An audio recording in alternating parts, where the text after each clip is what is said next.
Meydan TV iş üzrə həbsdə olan jurnalist Nurlan Qəhrəmanlı dekabrın 22-sində keçirilən məhkəmədə qanunsuz həbslərə etiraz olaraq qollarını kəsib. Penitensiar xidmətin əməkdaşları onun qolunu arxadan qandallayaraq zorakılıqla cəza çəkmə müəssisəsinə aparıblar.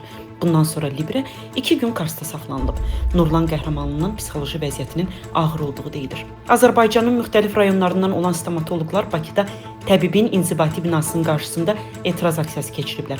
Onlar aksiya keçirmələrinə səbəb ixtisarların olmasını bildiriblər.